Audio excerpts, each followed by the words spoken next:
There was a study done recently that a sociologist from Cambridge, J.D. Unwin, he studied over 80 ancient, primitive, and modern societies. Here's how he sums this up. He says cultures that were more sexually permissive displayed less creativity. What he's saying is the more a nation becomes sexually permissive and did things that were crazy, the dumber and less successful they were. Hey, we are so glad that you are here with us today. If you are new with us, we'd love to just join you right after service at our tent. Come say hi. I just want to introduce myself, tell you a little about our church before you leave, and we have a gift for you if you didn't get it on the way in. But today we are continuing our series called The Big Ten. And if you've been with us, we've been studying through the 10 commandments that are found in the Old Testament.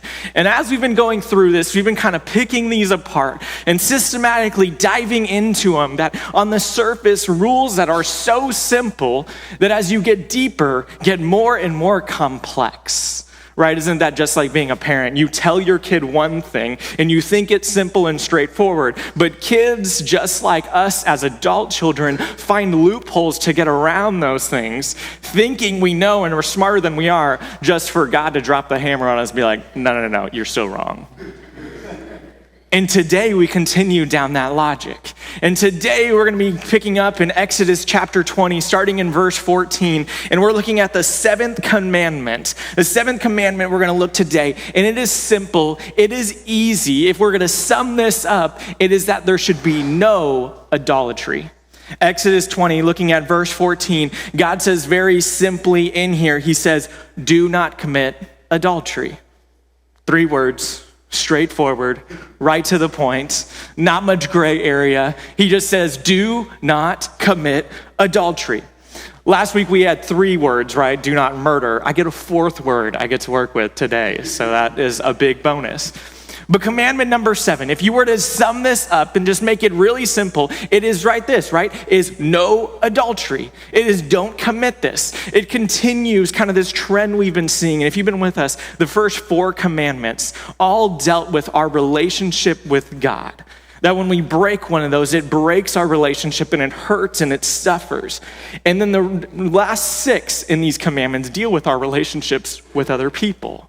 And you see, as we go down this line, we're going to see exactly this, that he says very frankly that there should be no adultery in our lives. This is what this commandment is. But really the question comes to mind is, why is this such a big deal? Because maybe you're like, okay, I grew up in church, or maybe you've been exposed to this. And on the surface level, we say like, yeah, that's a bad thing. We shouldn't do that. We shouldn't have, unfaithfulness and adultery in our lives. But then you look at the world around us, and our culture doesn't really value it the same way. That compromises can slowly be made.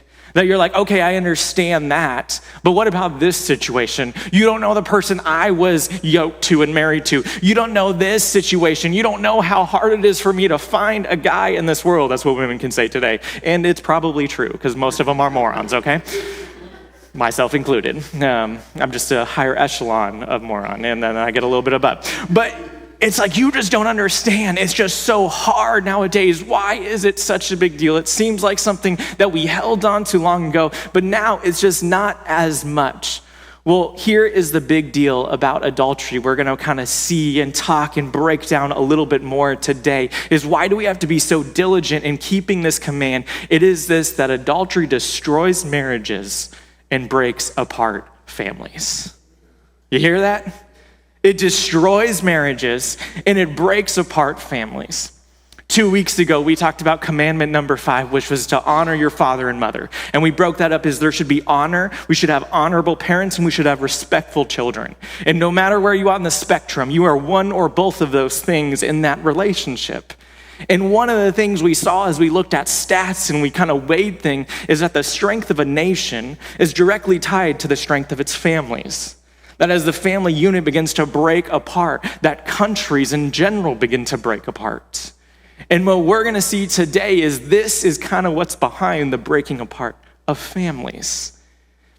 There was a study done recently that a sociologist from Cambridge, J.D. Unwin, he studied over 80 ancient, primitive, and modern societies. And what he looked at is he found that there was an unvarying correlation between the degree of sexual restraints and the rate of sexual progress. Here's how he sums this up. He says this, that he says cultures that were more sexually permissive displayed less creativity, less intellectual development, less individualism, and slower general cultural assent. What he's saying is the more a nation becomes sexually permissive and did things that were crazy, the dumber and less successful they were. Okay? We're being real here, right? We're in an age of progress, an age of enlightenment, an age of we think we know better, and the more people are just like hippies, having big old craziness, the dumber a society gets. Imagine that. Giving these increasing trends and these kind of permissive views that we see towards sex today, researchers Gilbert Nass and Roger Libby, they have predicted that we are on a trend. Okay, this isn't quite real results yet, but we are on a trend between 1/2 and 2/3 of all husbands will have an affair before they reach 40. 1/2 and 2/3. That ain't good odds. Currently, studies show right now that between 40 to 50% of married men at some time in their marriage have had an extramarital affair, and that 41% of married women have been unfaithful. You see, this is a big problem, and this is a huge deal. And when we talk about not only does it destroy marriages, it begins to trickle down to children and break up families as well. You see, as children have watched their parents do this exact thing and have these views, they show that the earliest children right now, that is 1/5 of our nation's children have lost their virginity by age 13. That should make your skin crawl. I don't care what kind of background you come from. You shouldn't shake your head and be like, that's normal. It should be like, that is disgusting. And if you're a parent, you should want to beat someone up, whether you have a daughter or son, whatever the case. It's like, no, that ain't happening. But that is where our world has headed today. See, at its core, adultery is a destructive force that obliterates marriages and it destroys families.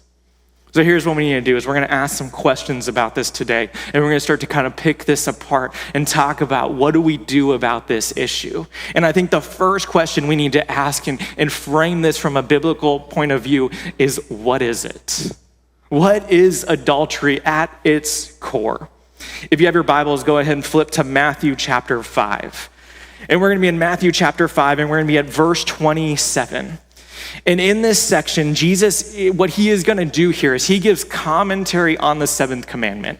He literally introduces us to the seventh commandment, and then he says, hey, I'm going to explain, and I'm going to talk more about this beyond its basic definition. But he gets to the heart of really, instead of just saying like, hey, I read it and I understand it, Jesus is going to say, hey, I'm going to tell you what the heart of this commandment is behind it, and what I really, truly want you to understand. And the first thing when we're going to learn in asking this question of what is idolatry, the first thing we're going to see is that the first definition is it is a sexual act with someone other than your spouse. Matthew chapter 5, starting in verse 27, he says this, that you have heard that it was said, do not commit adultery. Okay, so here's where we start, is Jesus at the beginning of this literally just recaps the definition of the commandment. And he uses it word for word. He says the exact same thing.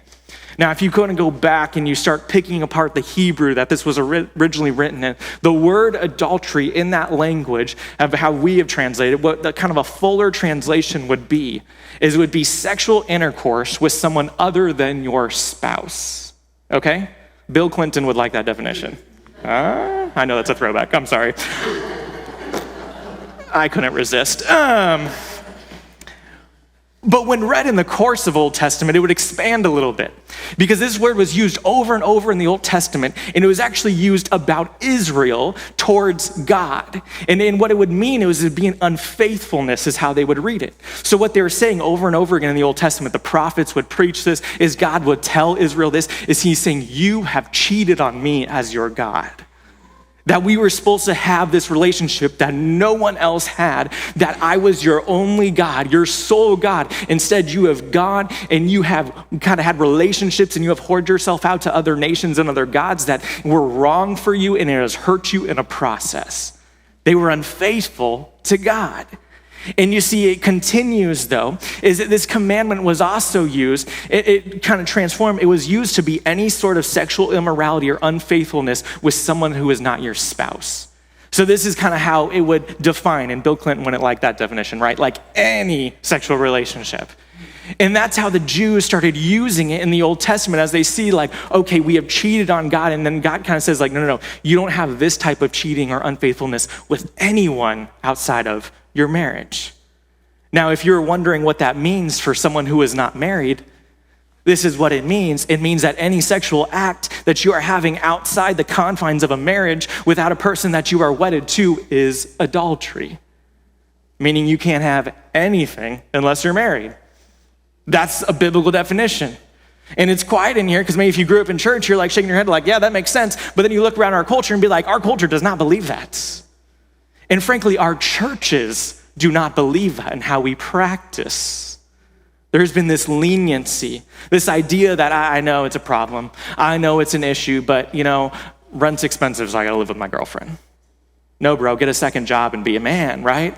It's like, no, like God has said, this is the bounds in the confines of how he has given this gift, and it should not be used outside of that. If you're feeling convicted, there will be grace later. But the conviction is gonna keep coming, all right? Second way that is defined, we see first, it is a sexual act with someone other than your spouse, but it doesn't stop there. It is also a lustful act involving someone other than your spouse. See how Jesus continues in verse 28. He says this, but I tell you, everyone who looks at a woman lustfully has already committed adultery with her in his heart. Now, I want to say right off the bat, this goes both ways. So he is saying a man to a woman. He's using that kind of as the primary cultural inference they would get. But this works for women lusting after men the same as we see this. But let's kind of break this down for a second. Because what Jesus is doing is he started with the physical act, and now he is moving it to the emotional and the intention of the act. He's starting to go towards the heart. He's saying, okay, you knew on the outside surface this is what this commandment is about, but let me tell you, it's also about first your heart. And what he's saying is that it's not limited to a physical act. It includes what is defined as gazing and lingering at an object, at another person to whom you are not married to. And that gaze, it's a gaze, it's not a glance, it continues to excite the sexual imagination. The word actually here, when we see looks, it's when you get linguistically into it, it's what's called a present participle. And it can be translated as they keep on looking. It's not a little glance. It's not a one look and then, oh man, I shouldn't have seen that and then go away. It's a continual looking, and the imagination continually gets excited, and that gaze excites sexual imagination in the heart, and you mentally engage in an act that was reserved for your spouse and your spouse alone. You see, that's what Jesus is talking about when he's saying those who lust at someone else. And here's the deal, we don't have to go real far to see how this is an issue in our world today. The biggest way that this has presented itself in our world today is pornography. The porn problem in our world today is frankly out of control.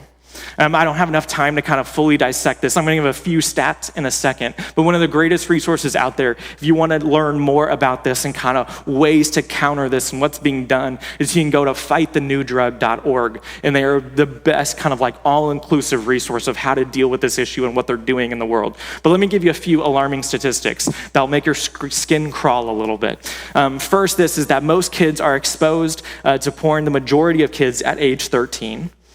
73% of teen boys have seen it. That's all of teens have seen it. 53% of boys and 39% of girls believe it is a realistic depiction of sex. That's scary. And here it gets even scarier. At least 1 in 3 pornographic videos show sexual violence or aggression. So they think that is what real sex is, and they are witnessing sexual assault or aggression, and then in their mind they say, oh, that's normal. That's a problem. And here's the deal. Here, another one is there's no way to ensure it's consensual and most linked to trafficking. The largest pornographic website in the world has so many lawsuits against them because they have trafficked on there and have people who are victims of traffication. And here, to make it even worse, is this is like, because maybe some people not along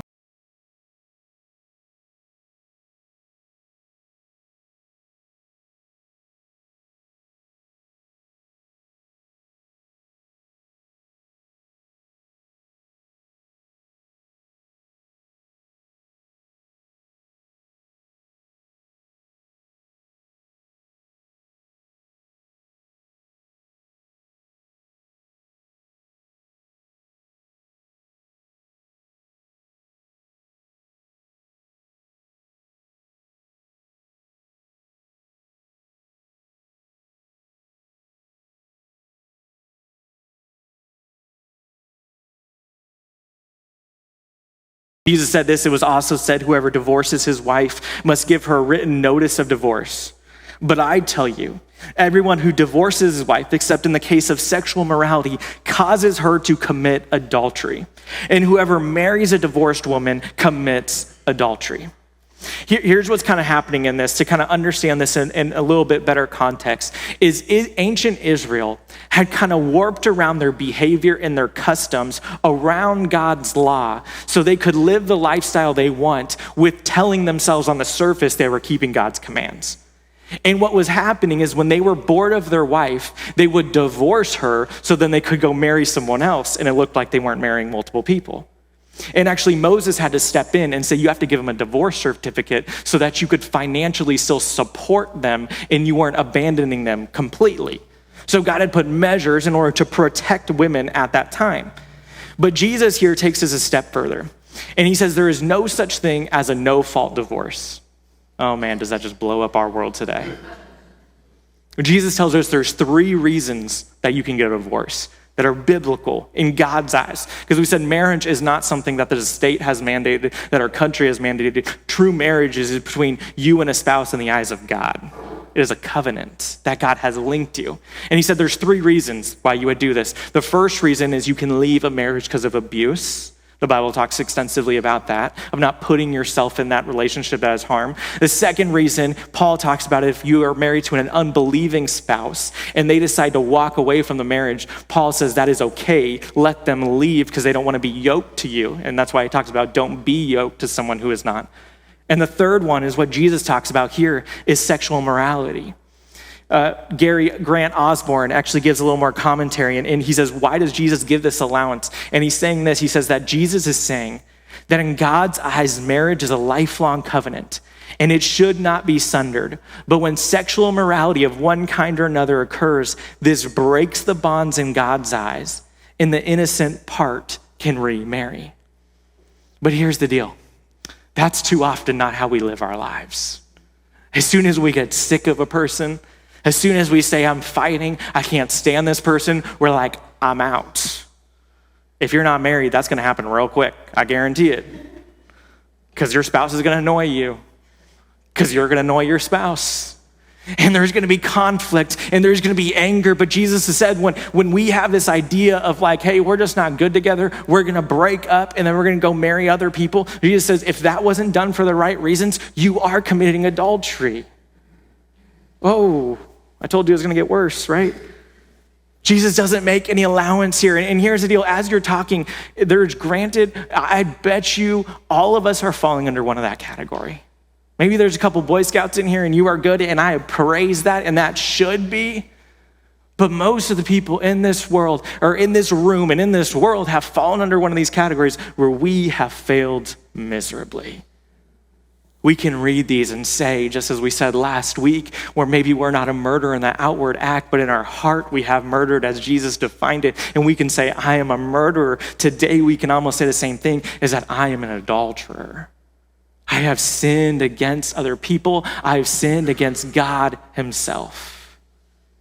But I think as we continue to go on this, and as we do this, and I know it gets a little depressing and hard, and you're like, ooh, because it's really easy to point the finger at culture and be like, man, you are so messed up. But then when you start examining yourself and you see how messed up you are, it's not the same good feeling, right?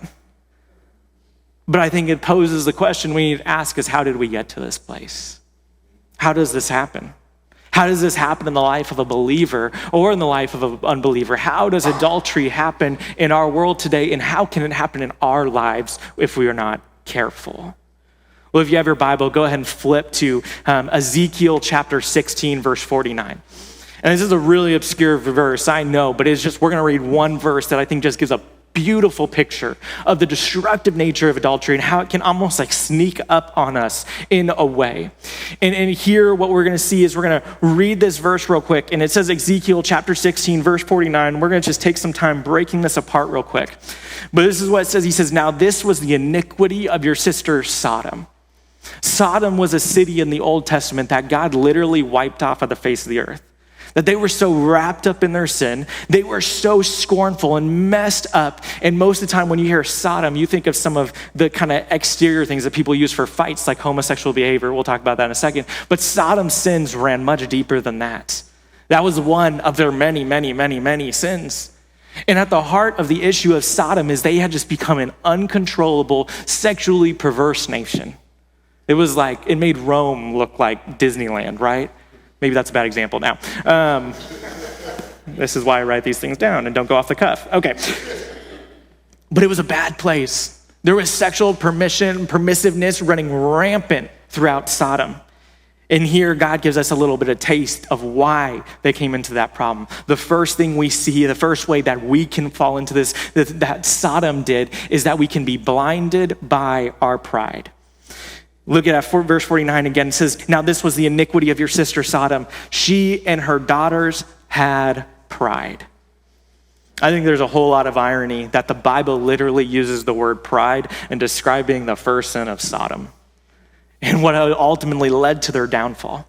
And here's what pride means as you kind of read this. Pride would be defined as arrogance, undue warranting of high status, and an actual moral failure. And why this comes from is Sodom had this idea that they knew better than God. Sound familiar? For thousands and thousands of years, our world has defined things in a certain way. For 10,000 years of known kind of society and people that we understand and have historical records of, people have classified humans as male and female. Within the last 10 years, we have another 50 genders we have added on to that. Let's be real, okay? That we live in a world where we have pride that we know more than God and we know more than billions of people that have come before us. Our generation is so smart. We know so much. I am so much greater. I'm so much elevated that I don't need God anymore because intellectually we have grown past him. That's what our world would say today. And guess what? It's not a new problem. Sodom tried to do the same thing years and years ago. God called them out. Your first mistake is that you had pride thinking that you knew better than God. And when our pride personally gets a hold of us, when we start thinking that same thing, be like, God, I know I married this person and I know I prayed about it and you said it was my will, but they're just not the same person anymore. I think I know better, God. I gotta leave them. Or God, I know this is the path you have set for me. I know I'm going down this way. I know I need to trust you, but you just don't understand. I know my situation better. I just got to walk away. And God's like, time out. When your pride gets that big, you are destined to fail. But not only did it happen because they were blinded by their pride, but also we see it happens when we are lazy by our excess. Continue on and look at this. He said they had plenty of food. Now you hear that and you're like, that does not sound like that problem at all, right? I can do plenty of food. Like you're like, I want to hit up a buffet. There's no buffets anymore, right? After COVID, and that killed all the all-you-can-eat buffets that you had there. But here's what's happening here is one of the most deadly battles that we fight in our world today is we become a constant consumer instead of someone who is creating and innovating and pushing forward. Think of it, this is how our society is kind of almost set up right now, is we consume information, we consume entertainment, we consume, and we don't do a lot of doing. And when you consume so much, it's like you eat a big meal, and what do? You want to sit on the couch and take a nap. That's fine one day. But if you do that every day of the week, you're going to be real big, right? Your body is not going to like you for it. That it is going to cause kind of a downfall and degradation of who you are. And spiritually, we can fall into the same battle. That when we are lazy, when we are indulgent, when we think we have all that we need and we're not striving for something more, it starts to have this breakdown in our lives. We get lazy and we just get focused on what we have and how to keep what we have and we get distracted instead of pushing forward, instead of innovating, instead of scrounging, instead of getting more, which bleeds into the very last way that adultery can happen is when we are blinded by our pride, when we are lazy by our excess, but when we are also domesticated by our comfort. Listen to the last thing he says here, and he said he had pride, they had plenty of food, and they had comfortable security. It's interesting that you put this in here, and again, you're like, you hear that on the surface, you're like, that doesn't sound like a bad thing, right? Like, I want to be secure. I want to be safe. But there's a line between being safe and being lazy and being negligent. You look in the New Testament, the worst, probably the biggest example we see, and maybe the worst one of a fall because of adultery happened in the life of David. David was king over an entire nation, the greatest king they ever knew. And as he was this amazing king, he is the one who committed adultery. When he was sitting on his rooftop, on his kingdom, in his castle, he saw a woman bathing. He said, I like what I see. He said, send her to my quarters. He slept with her. He impregnated her. She was married. He killed her husband. And then he took her as his wife, and this whole thing was messed up. And then he eventually had to get called out by God through a prophet to confess all this. But all that story leads in with when in a season where kings go off to war, David sat in his castle. David should have never been in there in the first place. He should have been doing things. He should have been leading people. He should have been leading his nation, his family. He should have been providing, and instead he was lazy at home doing nothing. And when idle hands do nothing, they look for something to blow everything up. And when our sin is kind of like our pet sin that is domesticated in the closet, it is looking for ways to destroy our lives, to wreak havoc in everything else. And we feel like we're comfortable, we feel like we're secure, and it's just waiting to blow everything up. And see how this verse ends, because I love this kind of wraps all of it together, is they did all this, right? They had pride, they had plenty of food, they had comfortable security, but they didn't support the poor and needy. You see, Sodom was self-indulgent, they were lazy, they were comfortable, that they ignored hurting people around them. And when we fall into that trap of doing the work of loving our community around us, of leading our families, of doing the things that God has placed on our heart, and we want to just build our own kingdoms and be lazy, that is when sin strikes us. That is when adultery comes in huge ways and looks to blow everything up. So here comes our last question we're going to ask and answer today is, how do we prevent this? Because this sounds gloomy and horrible, right? Start out, go through the list. You are an adulterer. You are a piece of garbage, how you feel when you reflect on that. You think about that. I had a conversation before service today, and someone said, I'm mad at you. And I said, what did I do this time? She said, you made me cry last week as we talked about anger. I was like, in a good way? She's like, yeah, I felt like convicted about stuff. And I was like, I'm glad you get to feel what I get to feel all week, okay? As I'm preparing a sermon all week, there's a wrestling match going on in my heart. Be like, am I even worthy to say this? Because I'm a chief among sinners, as Paul says there. But then I'm like, no, I want to share my pain with the rest of the church. So I think it's good. Because they're as messed up as I am, so I feel better. But how do we start to prevent this? How do we go a different direction and say like, okay, this is terrible. This is the way it goes. I have made this mistakes. Here's how it can just blow up and lead to destruction. But what's the opposite part of this? Go ahead and flip back to Matthew chapter 5, and we're gonna be looking at verse 29. And I think the first thing we see when we talk about how we can prevent this is we need to protect what we see. Matthew chapter 5, verse 29, he says this, if your right eye causes you to sin, gouge it out and throw it away. For it's better to lose one of the parts of your body than for your whole body to be thrown into hell. You see, you can lust without your eyes, but man, dear, eyes make it a whole lot easier. And Jesus is saying right off the bat is that we are visual creatures, and we are arguably in the most visual society ever. And if we don't protect our eyes, we're in trouble.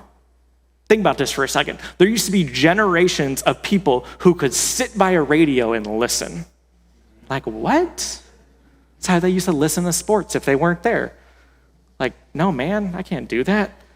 Yesterday, true story, I'm watching the Suns game on my TV, and I'm illegally pirating a version of Pac-12 Network to watch ASU, because I don't have that anymore. And I have it on my iPad, and literally my 5-year-old son Archie says, how can you watch 2 games on once? And I'm on my phone looking at Twitter, seeing everyone complain about how awful our teams are. And that's what we do. We overconsume, we look at things, we want to take all this stuff in. And Jesus is saying time out. We need to be careful. We need to protect what we see, and we need to protect what our children see. There's so many great resources when it comes to this, and devices when you talk about kids or you talk about yourself. There's Covenant Eyes and Bark and so many more that you can go down to help with this. But ultimately it comes to this too, is we need to make a covenant with one another and with God about what we are allowed to let into our lives. Because there's always gonna be temptation. There's always gonna be a workaround unless we allow ourselves to be transformed. And we need to make it a mission for what our eyes see and pass that model down to our future generations, which also leads to the second part, because Jesus tells us not only to protect what we see, but we also need to remove what causes you to sin. Matthew chapter 5, verse 30, he says, and if your right hand causes you to sin, cut it off. That seems extreme. Cut it off and throw it away. For it is better that you lose one of the parts of your body than for your whole body, or one of the parts of those, than for your whole body and throw it away, than for your whole body to go into hell. Here's what Jesus is saying here. It's important because when the Bible gives us details, there's a reason to listen to those details. Now he says right hand, and all the left-handed people said amen, right? All 4 of you, I don't know how many there are. But why he says right hand? Because in ancient society, your right hand was a very important hand. You know what you did with your left hand? You wiped your butt before toilet paper. Your left hand was all the dirty stuff you did. Your right hand is what you ate your food with, is what you greeted with people with, that you worked with. Your right hand, without it, you were useless in ancient society. And Jesus said the most important thing to you, if it is causing you to stumble, if it is causing you to sin, cut it off. Our right hands aren't quite the same anymore, but our cell phones are. Instagram is, TikTok is, Facebook is, and he's saying if it causes you to stumble, delete it, remove it, get rid of it, cast it aside, because it's better that you lose that than you lose your purity, you lose your family, you lose your relationship with God, and everything else starts to blow up. You see, the Bible makes very clear how big of a problem this is today. And how when we just let it go unfiltered, when we don't bother to put guardrails in place, how it can make all this stuff come crashing down around us. And maybe you hear all of that and you are on the other side of it. You have seen that destruction happen in your life. You have done something you aren't proud of, and it maybe lost your spouse, that it broke apart your family, that you are in the destruction right now. But God has a plan for you. But maybe you're not quite that far. Maybe you just have a pet sin in your life, just like David, that you think you have tucked away. You think you have it in a box. You think that nobody else can access it. Nobody else knows. It's okay if I hide it. It doesn't matter, but it is just waiting to rear its head and destroy the things around you. But here's the good news. Is people have had this problem for a long time. And actually in the New Testament, we get a story of someone who had this problem and got to meet Jesus face to face. We don't even get to know her name. She is just referred to as the woman caught in adultery. What a rough way to be remembered. But the religious leaders found her in the act. They grabbed her. Chances are she was barely clothed, if any. They drug her in front of Jesus. They threw her down and they said, this woman was caught in the act. The law of Moses says we pick up rocks and we stone her to death. Jesus doesn't answer him right away, and he kind of waits, and then he says, well, hey, whoever is without sin, you can cast the first stone. And he just starts writing in the dirt with his finger. There's a lot of interpretations of what he was writing. We have no idea why he was writing. I heard one recently. We talked at the beginning of the 10 Commandments that God inscribed the 10 Commandments on stone tablets on Mount Sinai.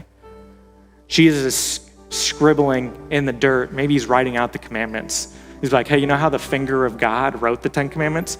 Yeah, that was my finger. These are my commandments. He looks at her. She's ashamed. Her life is thrown out in front of everyone. Just imagine the pain she would feel. Slowly but surely, they drop their rocks. And he stands up and he says, where are your accusers? She says, they all left. He said, neither do I condemn you. But he said, go and sin no more. Here's our hope today. That no matter what you've done, no matter how bad you've messed up, there is grace and there is restoration on the other side of that sin and destruction. You can screw up so bad. You can mess up. You can be far from God, but we believe in a God who wipes away those sins, who turns us into something new. And we no longer have to be remembered for that, but we can be remembered as children of God who do his work.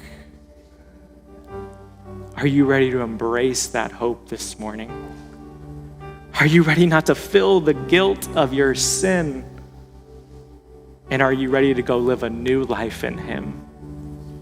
Not marked by your sin, not full of your sin, but full of the grace and the restoration of Jesus Christ.